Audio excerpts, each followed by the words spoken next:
Halo semuanya, kembali lagi di Bungkus Ngoceh bersama saya Bungkus di sini. Gimana kabar semuanya? Semoga baik-baik saja, sehat selalu dan aman sentosa. Akhir-akhir ini kita mendengar kabar yang sangat mengecewakan sekali, yang membuat banyak dari kita marah, nggak terima gitu. Yaitu kabar dari pengadilan kasusnya Novel Baswedan. Kemarin sudah sampai pembacaan tuntutan dan jaksa penuntut umum menuntut hukuman 1 tahun penjara bagi terdakwa karena menyiramkan air keras dan tidak sengaja mengenai muka Novel Baswedan. Ini sangat mencederai rasa keadilan dan mengolok-olok logika kita, menghina akal sehat kita gitu. Dikira kita ini bodoh ya. Tapi sebelum ke situ, saya mau cerita dulu. Dulu saya pernah bercita-cita pengen kerja di KPK gitu. Setelah lulus kuliah, ya kan, bingung mau ngapain, bingung mau kerja apa gitu. Ada terbesit pikiran untuk jadi pegawai KPK gitu. Tapi saya karena nggak punya basic hukum, saya nggak punya basic investigasi gitu. Itu dan beserta dengan beberapa alasan lainnya membuat saya akhirnya mengurungkan niat untuk melamar sebagai pegawai KPK.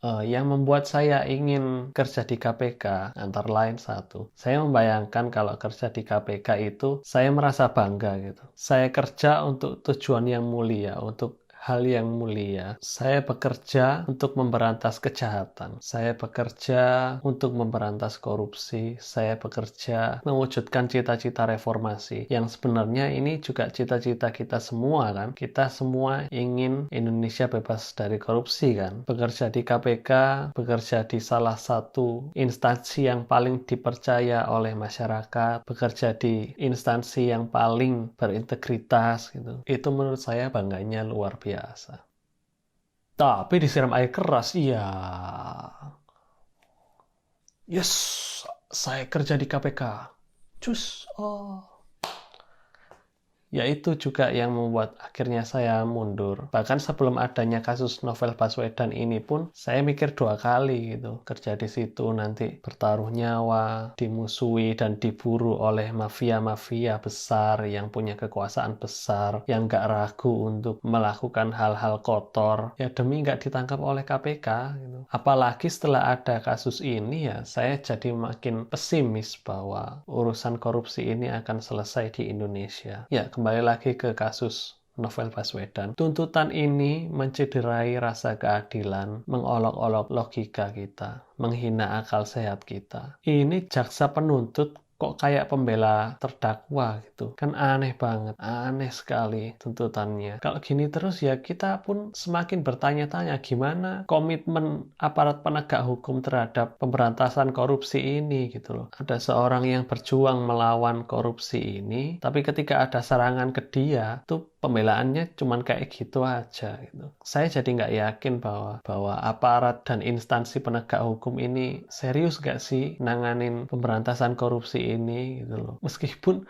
banyak orang yang menyangkal bahwa ini ada hubungannya dengan pemberantasan korupsi ya. Meskipun ada yang bilang bahwa ini adalah kasus penyerangan biasa, tapi kan tetap itu kejahatan gitu. Itu mencelakai orang gitu loh. Masa iya cuman 1 tahun, ya ampun, nggak masuk akal sekali. Orang biasa dengan motif dendam, itu aja tuntutannya bisa sangat tinggi loh. 10 tahun, 20 tahun mungkin. Nah ini anggota KPK cuman kayak gitu aja, 1 tahun, nggak masuk akal sama sekali. Jadi ini orang-orang niat nggak sih pengen korupsi hilang itu? Nggak habis pikir. Kalau gini ya saya akhirnya jadi pesimis gitu bahwa masalah korupsi di Indonesia ini akan segera selesai. Saya nggak yakin. Perjalanan kita masih panjang sekali. Belum lagi kebiasaan mempolitisir hal-hal kayak gini. Oh sudah kenyang saya tahun 2014, 2019. Kasus korupsi itu pasti ada yang dipolitisir. Di musim-musim menjelang pemilu itu pasti dipolitisir. Dan itu pasti akan menghambat pemberantasan korupsi itu sendiri gitu. Dan kemudian saya nggak tahu ya ini apakah ada hubungannya dengan kasus ini atau enggak, tapi saya baca di beberapa media bahwa salah satu jaksanya itu pernah ketika KPK melakukan OTT salah satu kepala daerah. Nah, salah satu jaksa ini di akun sosmednya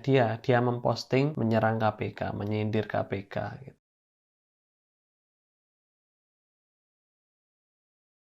Tapi sekarang postingannya sudah dihapus dan saya nggak ada bukti yang bisa saya share linknya di bawah, saya nggak bisa. Tapi di luar dari itu ada beberapa desas-desus juga, ada yang katanya, tapi saya nggak mau bahas itu, ada yang katanya ini terdakwa cuman ditumbalkan lah, bukan pelaku sebenarnya lah. Saya nggak mau ke sana, tapi yang pasti dengan peristiwa ini ada orang yang sedang tertawa melihat kejadian kali ini, melihat peristiwa ini, tertawa melihat keadilan kita dicederai. Nggak tahulah, bingung mau berkata-kata apa lagi. Sekarang kita cuma bisa berharap hakim berbuat adil, kita cuma bisa berharap hakim tidak mendengarkan tuntutan dari jaksa, dan hakim bisa memutuskan memberi hukuman yang setimpal untuk terdakwa gitu. Syukur-syukur kalau otaknya ini bisa terbongkar. Ya, kita cuma bisa berharap hakim memberikan hukuman yang setimpal gitu. 10 tahun misalnya, atau 20 tahun. Ya, meskipun hukuman itu diambil secara gak sengaja. Iya. Kamu dihukum 20 tahun. Gak sengaja. Ya. Ya udah gitu aja sih dari saya. Terima kasih udah nonton. Kasus ini masih berlanjut. Kita pantau terus. Kalau ada yang salah tetap kita kritik dengan cara kita masing-masing. Dan semoga kondisinya membaik. Baik kasusnya maupun Pak Novel Baswedan. Ya terima kasih. Saya mau pamit dulu. Sampai jumpa.